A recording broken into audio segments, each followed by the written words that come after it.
All right, so the first thing we're gonna do to get started with this, we're gonna take the seat off. There's two 10mm nuts right here, and then your fenders, they have some 10mm nuts, and we're gonna pop all those out, and then we'll go from there and get the tank removed.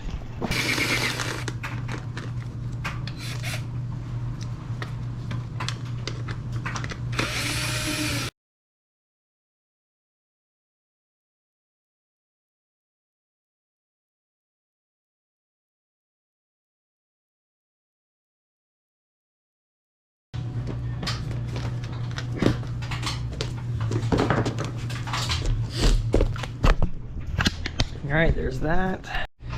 Next, we are gonna just unhook this guy. Put my one hand there, and then you got two, either 10 or 12, so just depends on what you got. But take those off, and then you'll just unhook your fuel line here, and then your tank should come up and off. All right, so the tank just lifts off after you got those two bolts and its strap. Unhook the fuel line. It went with the tank. I just unplugged it off the carb there. Next, we can start working on electrical. Just get that out of the way right off the bat. So you're gonna have to unplug this for your pickup. It has a nice little plug right there, no big deal. Next one is just spark plug. Just unplug that. It'll just stay with the body here. And then the last one is right here. Kind of the same thing. It's just gonna have a plug following it up here. So this is a little bit different. Normally you'll have one wire that'll go into your loom, and you'll have one wire that's capped into itself. Because I'm running dual sport, these bikes have dual bound stators, so it already has the stator needed to have lights. So I have two more. Not a big deal. Just remember what color. This looks like red and black goes into the bike, and then the ones I'm using are the yellow. There's a pink and yellow, so it looks like if you're just doing a regular XR200, pink and yellow should be together into each other. But gonna unplug those three that go down here, your pickup right here, and your spark plug, and that's it. That's the only wiring this motor has. And then from there, once we get those undone, I'll show you the next step.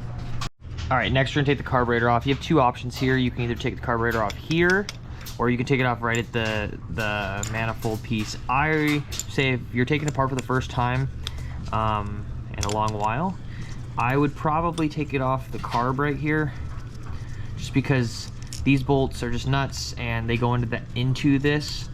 These bolts could be seized up pretty good. And it's just they're a little bit harder to get to. So you just take the two 10mm nuts off the carburetor. They should come off nice and easy. And then you got to take probably a Phillips or a flathead, depending on what your hose clamp is, but get your hose clamp off there. And then the carburetor will just be able to swing up out of the way. Get real quick here. Take that Phillips off right there. Just loosening the clamp. And I don't think I'm gonna be able to do this with the camera in my hand, but try here. Pull that back. Let me just set it down real quick from a distance.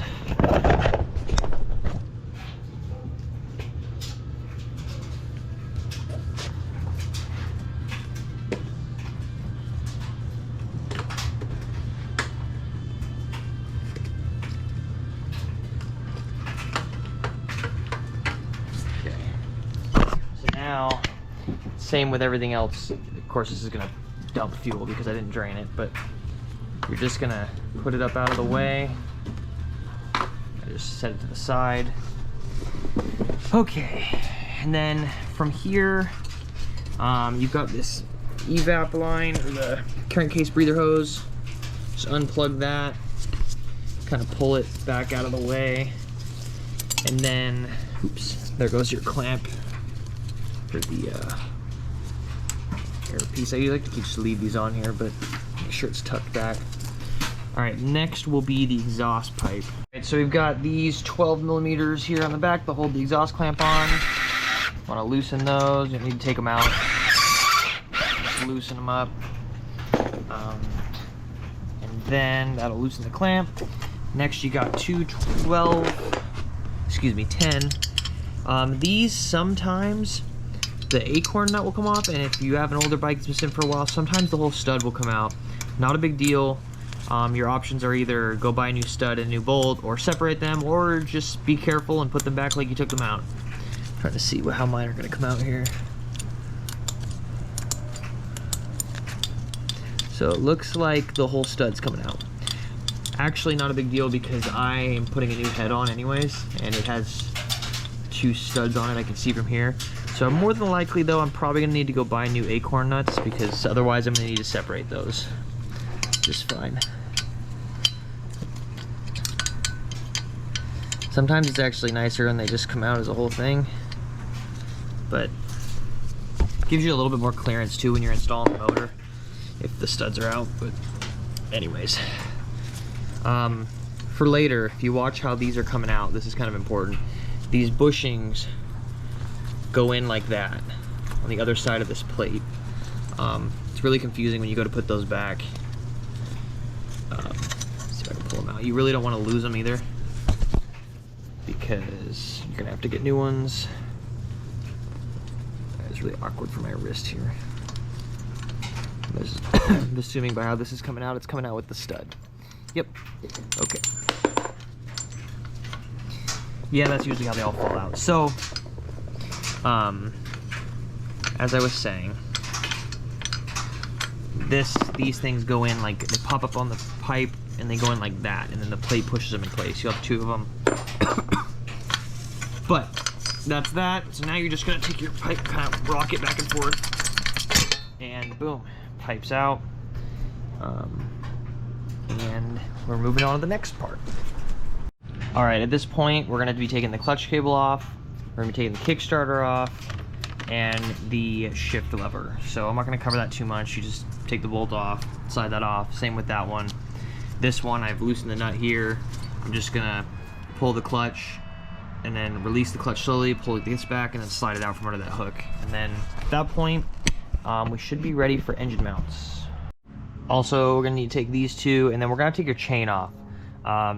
However you want to go about taking your chain off, you can loosen the back axle, break the master link, slide it through. I'm just gonna take these 2 off, take the sprocket off, and then just take the sprocket out and let the chain hang. But however you want to go about that.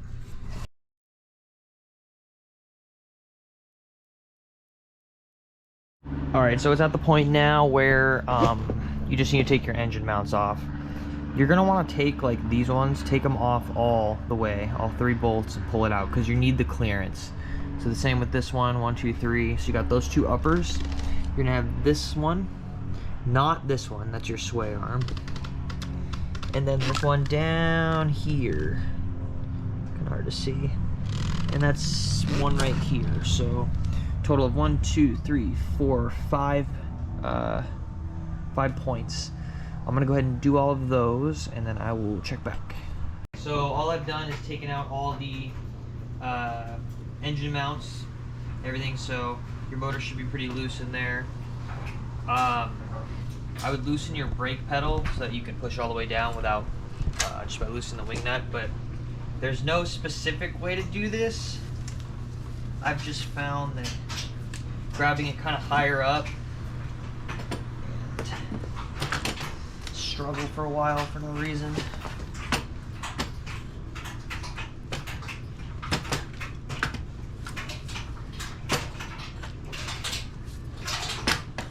Okay.